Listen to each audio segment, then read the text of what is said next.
On va maintenant s'intéresser aux dépôts associés au système fluviatile, c'est-à-dire aux formations superficielles, qui, je vous le rappelle, sont des formations très importantes en ingénierie.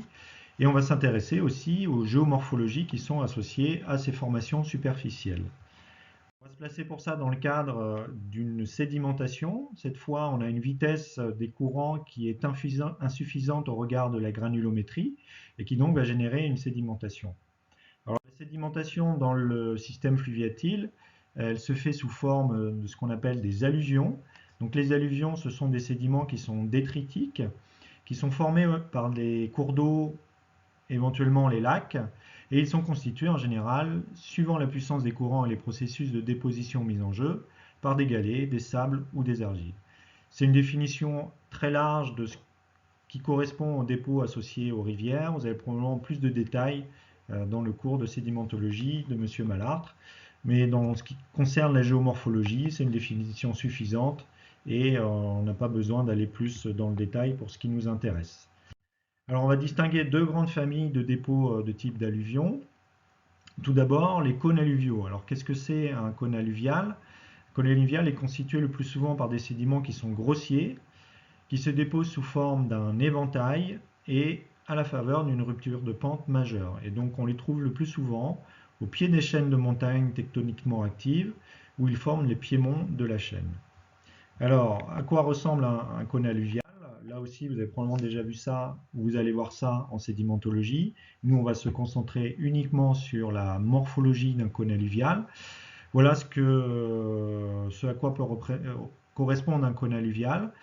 Donc, ce sont des dépôts grossiers qui se mettent en place donc, à la faveur d'une rupture de pente qui est le passage par exemple entre un relief montagneux et un bassin adjacent. Et sur ces cônes alluviaux, on va distinguer la source, l'apex, et puis la zone de déposition qui est l'éventail. Donc voici deux exemples de cônes alluviaux. Dans chacun des cas, je vous ai pointé l'apex, la source, et puis l'éventail, qui est la zone de déposition des sédiments grossiers. Donc on voit dans les deux cas deux rivières qui traversent des reliefs assez importants, ici et ici. Et au sortir de ces reliefs, les rivières arrivent, dans le cas de gauche, dans un lac, et dans le cas de droite, dans une plaine. Donc on a une rupture de pente, et donc les rivières ont de l'espace disponible pour se décharger de leurs sédiments, et elles vont principalement se décharger de leurs sédiments grossiers et former ces formes de cônes que je suis en train de vous souligner ici dans les deux cas. Donc voilà deux premiers exemples.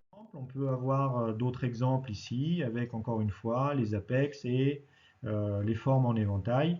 Et ce qu'on peut voir aussi sur ce genre d'exemple, c'est qu'une rivière associée à un cône alluvial, que je souligne ici, eh bien, est relativement instable puisqu'elle peut emprunter différents chemins à différentes périodes de son évolution.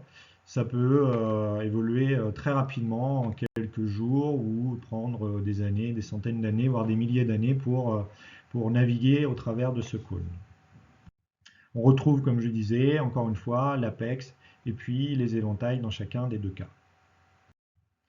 Alors une petite vidéo pour vous illustrer la dynamique d'un cône alluvial et que c'est fortement lié à la création de relief et puis le passage d'une rupture de pente. Donc c'est un tas de sable sur lequel on a fait pleuvoir et sur lequel on a un système qui permet de modéliser de la compression.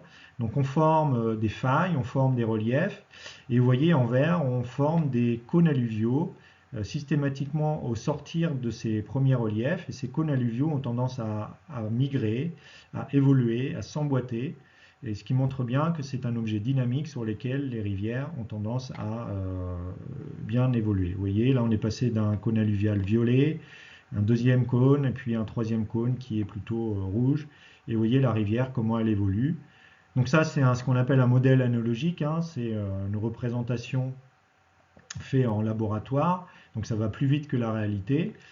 Mais néanmoins, il faut bien comprendre que ce qu'on voit dans les paysages, c'est pas quelque chose de figé, mais c'est quelque chose de dynamique qui a évolué au cours du temps et qui va encore évoluer au cours du temps.